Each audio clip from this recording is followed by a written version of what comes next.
Olá, estudante! Seja muito bem-vindo à primeira semana, nossa primeira videoaula da disciplina de Saúde e Segurança na Atividade Portuária e Agroindustrial. Eu sou Crisleide Nascimento, sou a professora formadora da disciplina e vai estar com você durante essas 3 semanas de aprendizado. Então vamos lá. Antes, de entrar propriamente dita no conteúdo, eu queria trazer para vocês algumas questões que vocês precisam saber sobre a questão social e ambiental na atividade portuária. Lembrando que, para se atingir a sustentabilidade, temos que ter por base esses 3 pilares: a área social, econômica e ambiental. Até então se falou apenas na área econômica, no desenvolver da atividade portuária. Porém, a gente deixou um pouquinho aquém a questão social e ambiental. E é por isso que eu estou nesta videoaula para trazer para vocês alguns problemas relacionados a essas 2 áreas, social e ambiental, tá certo? Lembrando que esses 3 pilares andam juntos para que a gente alcance a sustentabilidade.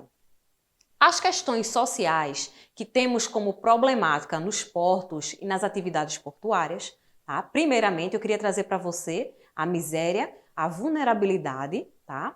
Prostituição e as DSTs, doenças sexualmente transmissíveis, e as ISTs, que são as infecções sexualmente transmissíveis.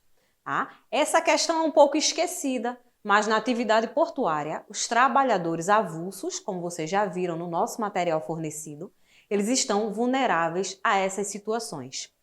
Eu trouxe para vocês relatos, tá? E matérias para que vocês consigam entender melhor essa problemática. A primeira delas é um estudo onde traz a identidade de classe, um olhar sobre os estivadores do Porto do Rio Grande do Sul. Enfim, toda atividade portuária, a gente viu a questão da capatazia, dos estivadores. Esses trabalhadores avulsos, tem essa questão desse problema social, até porque é uma atividade bastante pesada. Muitos deles são marginalizados da sociedade, ex-presidiários, profissionais que não tiveram outra oportunidade de trabalho. Então, há uma certa desvalorização e uma certa discriminação com este trabalhador. Então, já existem estudos acerca do perfil social do trabalhador portuário, essa questão da prostituição no entorno desses ambientes. A gente tem 2 notícias, 2 noticiários, que um em relação ao Porto de São Paulo, e outro até aqui no Porto de Suape. Se tornou um ponto de tráfico e de prostituição. A gente sabe que na elevação da contratação em Suape, foi uma cidade, um município que foi habitado rapidamente, por conta da demanda, a necessidade de trabalho, e juntamente com a migração desses profissionais, vieram esses problemas sociais que muitas vezes não são levados em consideração, tá certo? Então, essa questão a gente também tem que estar atentos, porque é questão de saúde, tá, do nosso trabalhador. Se a gente é profissional de saúde e segurança, temos que trabalhar as questões sociais para promover e garantir essa integridade física do trabalhador. Então, palestras são ações que são positivas, tá? Treinamentos, a gente tem que tocar nesse conteúdo, nessa temática, tá? De DST, O próximo ponto, a questão do uso de drogas, o uso de álcool, entorpecentes em geral. A gente sabe que a atividade, além de ser pesada, a carga de trabalho é excessiva, as cobranças são inúmeras, então o trabalhador acaba fazendo uso de alguns produtos, O alcoolismo em si, é uma problemática, até durante mesmo o expediente, os trabalhadores utilizam, tá, desses artifícios para suportar a carga de trabalho. E a questão também do narcotráfico. A gente tem 2 reportagens, onde diz que trabalhador portuário é preso por tráfico internacional de drogas. Como ele tem essa facilidade de se deslocar entre portos e portos, vastos mundos, entre um porto e outro, então eles conseguem, eles são utilizados até para fazer esse trabalho ilícito, tá? De transportar drogas. Então isso é bastante comum. Também é um problema social que nós, profissionais da área de segurança, temos que estar atentos e dar a devida assistência a esse trabalhador. Um outro ponto, que eu trouxe para vocês também, trabalhador portuário, ele é pego com pacotes de cocaína no corpo para embarque em navio, como eu havia falado antes. Esse trabalhador ele é utilizado, para fazer esse transporte de materiais ilegais, tá? De drogas, enfim. Então, alguns trabalhadores eles podem enfrentar esses problemas, ninguém está livre de passar por uma situação dessa. Especialmente, tá, quem trabalha nesses ambientes com alta pressão, né, longas jornadas de trabalho. Então, no entanto, é fundamental a gente promover alguns programas de sensibilização, conscientização e prevenção, né, que tragam apoio à saúde mental desse trabalhador para que a gente possa garantir um ambiente de trabalho seguro e saudável. Então, estas são as questões sociais que a gente tem que estar atento. Em relação às questões ambientais, tá, relacionadas à atividade portuária, a primeira delas que eu quero destacar é a água de lastro. O que seria essa água de lastro?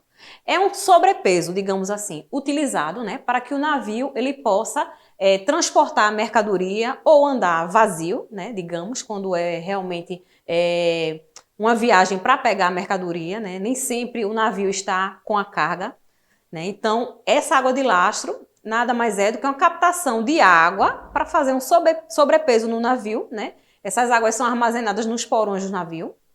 E aí essa água ela é captada no porto, né, ou na área onde o navio está de partida. E essa água é utilizada para fazer esse equilíbrio, tá bom? Às vezes o navio também não está com a carga completa. Então, para que haja esse equilíbrio nesse transporte, é utilizada a captação dessa água para que seja feito um sobrepeso. Porém, no destino final, né, às vezes é necessário fazer o descarregamento da carga, o navio pode voltar vazio, pode voltar com a carga menor.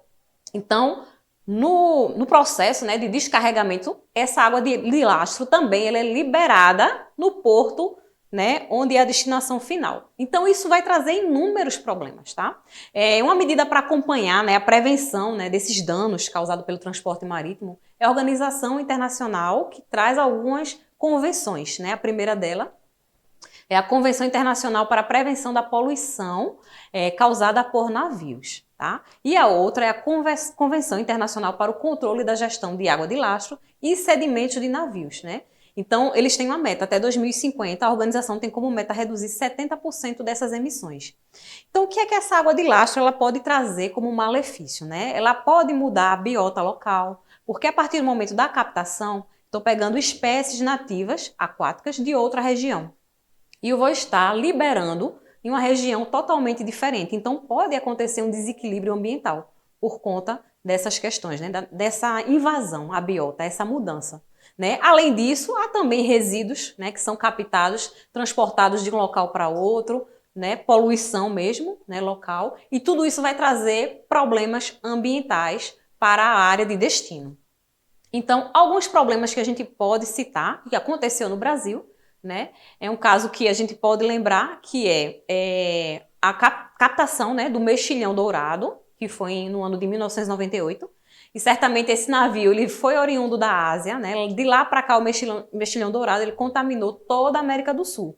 Então a gente a princípio pode achar que é algo irrelevante, né? Mas quando a gente começa a mexer na biota local, a gente vai mudar, né, toda a dinâmica. E isso aí trouxe danos sim, tá? Em questão de hidrelétricas, né, que a gente utiliza, né, a energia elétrica a partir de hidrelétrica.